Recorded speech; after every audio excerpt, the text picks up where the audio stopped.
विकायचंय, गाड्यात भाड्यात कोणी ठेवायचंय, पहिल्यांदा आपल्या माणसाला विचारा. जाहिरात द्या व्हॉट्सअपला की माझा गाळं भाड्यात द्यायचंय, कोणाला घ्यायचंय का, आपल्या माणसाला द्या. हे जेवढं तुम्ही आत्ता करावं तेवढं तुम्ही गावाची संस्कृती टिकवून ठेवा.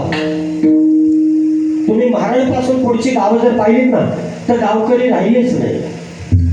नाट्यावर कोणाला विचारा, अरे हो गाव हा गाव कुठे आहे, गाव मालूम नाही, हम नया है वहाँ, किधर से हम झारखंड से आया.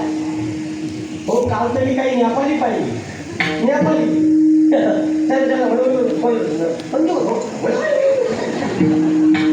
आईला आल्या कुठून, हो तिथं स्वयंपाक करायला एका कॅन्टीन मध्ये, ती आल्या कुठून.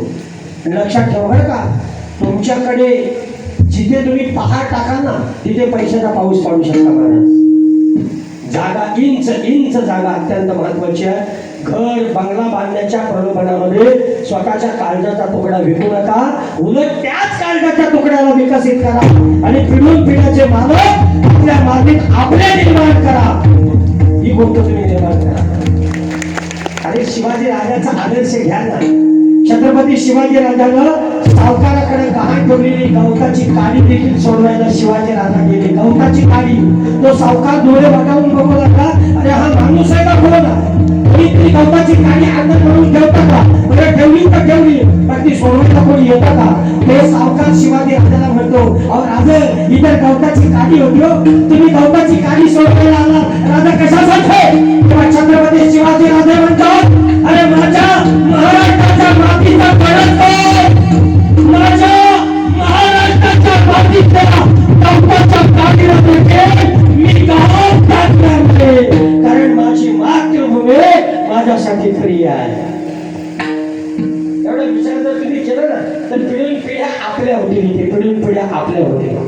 ठीक आहे, व्यवसायाच्या निमित्तानं काही माणसं आपल्याला बाहेरून कामगार मागवता येतात, पर्याय नाही आहे त्याला, पण जेवढी जेवढी कामं जेवढे कामगार आपल्याला निर्माण करता येतील तेवढे कामगार निर्माण करा. सगळ्या मुलांनी सगळ्या गोष्टी शिका, काही हरकत नाही. कोणी केस कापायला शिका, कोणी गवंडी काम शिका, कोणी सुतार काम शिका, कोणी इंजिनियर, कोणी डॉक्टर, कोणी वकील, सगळ्या बाबतीमध्ये शिका आणि आपल्या मातीची सेवा करा.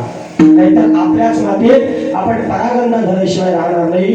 मुंबऱ्यामध्ये भिवंडीमध्ये अशी काही गावं आहेत की ज्या गावातल्या स्थानिक माणसाला पळून जायला भाग पाडलं, त्यांनी त्यांची घरं, त्यांनी त्यांच्या खोल्या, त्यांनी त्यांची संपत्ती त्याच ठिकाणी टाकले आणि इज्जत वाचवण्यासाठी तिथून पलायन करून खेडे गावात कोणीतरी राहायला सुरुवात केली. त्यामुळे ही गोष्ट आपल्यावर येऊ नये. बाहेरच्या लोकांनी आपल्यावर दादागिरी करून, बाहेरच्या लोकांनी आपल्याकडे हस्तगीत करून, बाहेरच्या लोकांनी आपल्या मानेवर तलवार ठेवून आपल्याच मातीला परकी करणं, ही गोष्ट जेव्हा आपल्यामध्ये निर्माण होईल ना तेव्हा लक्षात ठेवा, येणाऱ्या आपल्या लेकरा बाळांचा भविष्यकाळ हा दुर्दैवी असेल, एवढं लक्षात ठेवा.